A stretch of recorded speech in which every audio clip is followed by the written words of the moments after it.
नमस्कार दोस्तों, जय श्री महाकाल। स्वागत है आपका ब्याज अनुदान वर्ष 2023-24 के नए सॉफ्टवेयर के ऑटोमेशन में। और आज के इस वीडियो में हम देखेंगे कि हम डायरेक्ट जो है एक्सेल फाइल में डेटा डालकर हमारे एक्सेस के डेटाबेस में डेटा डालेंगे और उसमें हम पूरा ट्रांजेक्शन, फार्मर की इन्फॉर्मेशन, ये सभी फिल करके ऑटोमेटिक हम एक्सेस में डेटा अपलोड करके हमारे ब्याज अनुदान वाले सॉफ्टवेयर में डेटा डालेंगे। तो चलिए शुरू करते हैं। तो सबसे पहले हमें हमारे सिस्टम में ब्याज अनुदान वाला जो सॉफ्टवेयर है उसे इंस्टॉल कर देना है। और इंस्टॉल करने के बाद हमें ब्याज अनुदान सॉफ्टवेयर को ओपन करना है। हमें हमारा ज़िला, उसके बाद हमारी जो ब्रांच है और हमारे पैक्स को सिलेक्ट करना है और समिति का नाम चुनने पर क्लिक करना है। किसी कारणवश यदि आपके सिस्टम में अगर एरर आ रहा हो, the Microsoft AC OLED 12.0 providers note register on the local machine, तो आपको सिंपल कुछ नहीं करना है, केवल आपके सिस्टम में MS ऑफिस 2007 को इंस्टॉल कर देना है, तो यह एरर आना बंद हो जाएगा। ठीक है, तो चलिए आगे बढ़ते हैं। तो हमने यहाँ पर हमारा जिला, शाखा और ब्रांच सेलेक्ट की है और हमने समिति चुनने पर क्लिक किया है। और अभी फ़िलहाल हमारे डेटाबेस में ना तो हमने कोई गांव जोड़े हैं, ना ही किसी फार्मर का डेटा जोड़ा है, हमने कुछ भी नहीं जोड़ा है अभी। ठीक है, तो हमें सिर्फ ब्याज अनुदान सॉफ्टवेयर इंस्टॉल करने के बाद हमें हमारे सिर्फ गांव को ही ऐड करना है इसमें।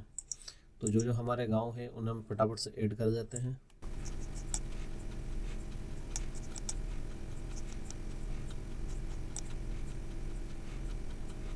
तो मैंने यहाँ पर सिर्फ 5 गांव ऐड किए हैं। आपके जितने भी गांव हों सारे ऐड कर दीजिएगा। और एक बात का ध्यान रखिएगा, यदि गलती से आपसे अगर आपका गांव आपकी पैक्स में नहीं आता हो और वो गांव सेलेक्ट हो गया हो तो उसे डिलीट मत करिएगा, उसे एज इट इज़ रहने दीजिएगा। क्योंकि हमें जो विलेज का जो नाम है वो हमें यहाँ के क्रमांक के अनुसार ही हमें हमारे डेटाबेस में फिट होगा, न कि हमारा गांव के नाम से। तो एक बार हमारे गांव का नाम जुड़ने के बाद हम सॉफ्टवेयर को बंद कर सकते हैं। और बंद करने से पहले हमें सॉफ्टवेयर का डेटाबेस, हमें लोकल सिस्टम में हमारा डेटाबेस का बैकअप लेना है। तो देखिए हम यहाँ पर हमारा बैकअप ले रहे हैं और हमने बैकअप ले लिया है। इसको ओके करते हैं। डेटाबेस में डेटाबेस में डेटा डालने के लिए हमारा ब्याज अनुदान के सॉफ्टवेयर में जो काम था, हमारा सारा काम हो चुका है। अब हम चलते हैं एक्सेल में, और एक्सेल में जो काम करना है वो एक्सेल में देखते हैं हमें एक्सेल में किस प्रकार से डेटा डालना है। तो हमारे पास यहाँ पर एक्सेल फाइल है जो सिंपल एक्सेल फाइल है, जिसमें कोई कोडिंग वगैरह नहीं है, सिंपल एक्सेल फाइल है। इसको हम ओपन करेंगे।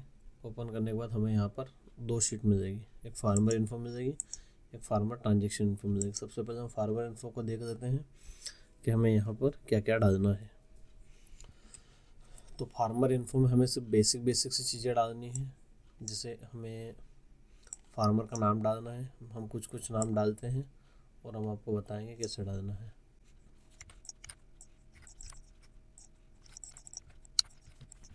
तो यहाँ पर हमने फार्मर के नाम डाले हैं।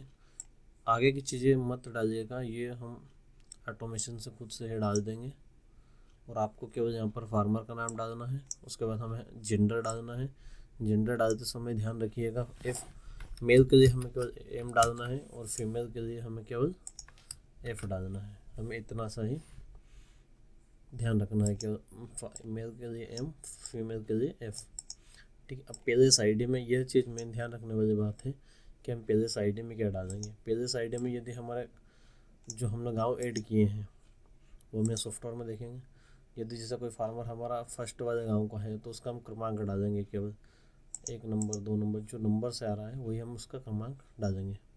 तो हम रेंडमली कुछ भी डाल देते हैं।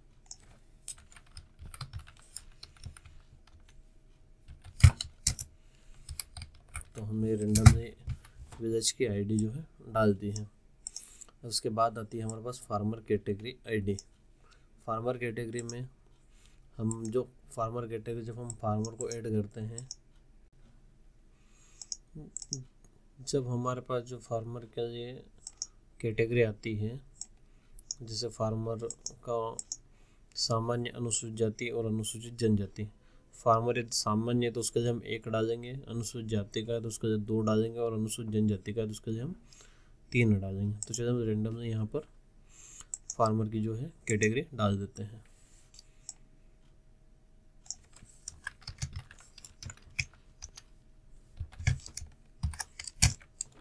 ये हमने यहाँ पर फार्मर की कैटेगरी रेंडमली डाल दी है। ठीक है, और इसके बाद यहाँ पर भी हमें सेम चीज़ें डालना है जो यहाँ पर हमने डाली है, वही हमें यहाँ पर भी डालना है। इसके बाद आता है फार्मर टाइप। यदि फार्मर फर्स्ट टर्म है तो उसके लिए हम 1 डालेंगे, और यदि सेकेंड में तो उसके लिए हम 3 डालेंगे। फर्स्ट के लिए 1, सेकेंड के लिए 3, 2 नहीं डालना है हमें। ठीक है, 1 और 3 केवल। इसके बाद इस एक्टिव को हमें यहाँ पर कुछ भी नहीं लिखना है। अगर आप चाहें तो ट्रू लिख सकते हैं केवल कैपिटल में। एंट्री डेट में आप जिस डेट में एंट्री करें वो डेट डाल सकते हैं, करंट डेट भी डाल सकते हैं, उसमें कोई इशू नहीं होगा। यहाँ पर हमें फार्मर का आधार नंबर डालना है, यहाँ पर मोबाइल नंबर, यहाँ पर अकाउंट नंबर डालना है। कृपया सभी डिटेल्स सही डालें, क्योंकि इसी डेटा से हम जो है KRP पोर्टल पर, फसल ऋण पोर्टल पर भी इसी सॉफ्टवेयर से हम डेटा अपलोड करेंगे, ताकि हमें सारा डेटा हमें यहीं से मिल जाए। हमें किसी चीज़ के लिए यहाँ वहाँ ना भटकना पड़े, सारी चीज़ें हमें यहाँ से मिल जाए। अगर आप डेटा सही डालेंगे तो आपका डेटा सही से इंटर होगा, नहीं तो इंटर नहीं होगा। और हमें कोई एक DMR अकाउंट नंबर डालना है, तो हम 10-10 का डाल रहे हैं, खरीफ कैश का। और यहाँ पर रिमार्क और इस ओवरड्यू को हमें ब्लैंक छोड़ना है। हमें केवल इतनी सी डिटेल जो है फार्मर इन्फॉर्मेशन के लिए इतनी डिटेल डालनी है। उसके बाद हमें आना है ट्रांजैक्शन शीट पर। ट्रांजैक्शन शीट में हमें केवल कुछ ही डेटा डालना है, जो 1 बाय 1 देखते हैं हमें क्या क्या डेटा डालना है। यहाँ पर बहुत सारी जो है कॉलम हाइड करे हुए हैं, आप उन्हें अनहाइड ना करिए। जो केवल अनहाइड है उन्हीं कॉलम में आप डेटा डालिएगा। तो चलिए देखते हैं हमें क्या क्या डेटा डालना है। एलिजिबल डेट में हमें वह डेट डालनी है जिस डेट में हमने फार्मर को ट्रांजेक्शन किया है। हम कोई सी भी डेट डाल सकते हैं, केवल रबी और खरीफ की। तो जो है हम 15/4/23 को हमने डेबिट अमाउंट हमने किया है वो डेबिट अमाउंट डालेंगे। याद रखिए, अगर डेबिट और क्रेडिट अगर दोनों हैं तो हमें 2 बार अलग अलग से डालना रहेगा। ठीक है, वैसे एक ही डेट पे डेबिट और क्रेडिट नहीं होता है, पर अगर फिर भी यदि आपके पास हो तो डेबिट और क्रेडिट के अलग अलग डालिएगा। जैसे हमने 15/4 में डेबिट किया, 20/23 में हमने इसको क्रेडिट किया। इस प्रकार से हमें डेटा डालना है। और अगला डाटा अगर हमारे पास 10/10/23 में है और हमने 10/10/23 में भी डेबिट किया है, तो हमें इस प्रकार से डेटा डालना है। और 15/4/23-24 में यदि इसका क्रेडिट हुआ है तो हमें क्रेडिट का अमाउंट जो है यहाँ पर डालना है। ठीक है, सीज़न आईडी में खरीफ के लिए हमें 1 डालना है और रबी के लिए हमें 2 डालना है। और वसूली में भी जिस सीज़न की वसूली है उसके लिए हमें 1 डालना है खरीफ के लिए, और रबी के लिए 2 डालना है। कैश काइंड टाइप में कैश हो तो 1 डालना है, काइंड हो तो 2 डालना है। और यदि अगर हमारे पास वसूली आ रही हो तो यहाँ पर हमें 0 डालना है। ठीक है, वसूली किस सीज़न की है इसमें भी सेम चीज़ यही डालना है। सीज़न आईडी वितरण के लिए 1 और वसूली सीज़न के लिए खरीफ के लिए 1 और रबी के लिए 2 डालना है।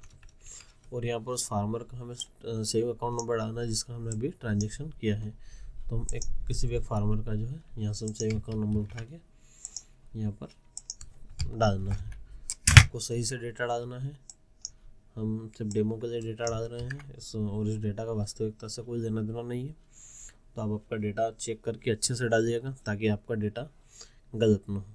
बस आपको इतनी सी चीज़ें एक्सेल में डालना है। और यह एक्सेल और जो इससे डेटाबेस से जो बैकअप लिया है हमने, केवल गांव को ऐड करने के बाद जो बैकअप लिया है वो बैकअप आपको हमें सेंड करना है।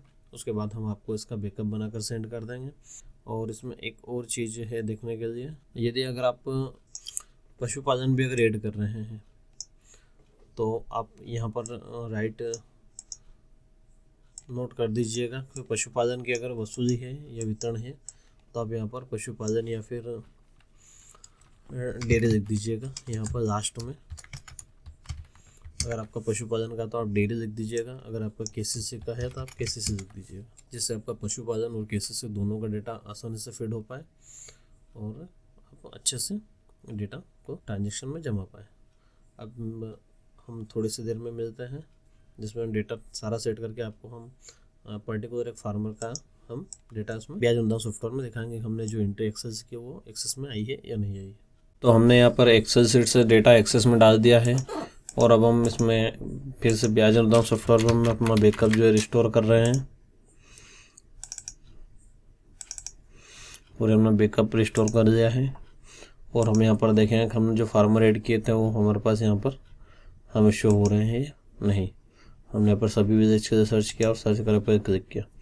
देखिए हमने यहाँ पर कुछ फार्मर ऐड किए थे, जो 12 फार्मर अपने हमने ऐड किए तो सारे फार्मर यहाँ पर आ चुके हैं और जिसमें वर्ग वगैरह आधार नंबर अकाउंट नंबर वगैरह सभी आ चुके हैं। यूट्यूब की कुछ पॉलिसी की वजह से हमें यहाँ पर आधार और अकाउंट को हाइड करना पड़ रहा है, क्योंकि यहाँ पर आधार और अकाउंट दोनों ही हमें यहाँ पर स्पष्ट शो हो रहे हैं। और हमने एक सिंगल फार्मर का जो है एक फार्मर का हमने ट्रांजेक्शन ऐड किया था, उसका ट्रांजेक्शन भी हम चेक कर देते हैं।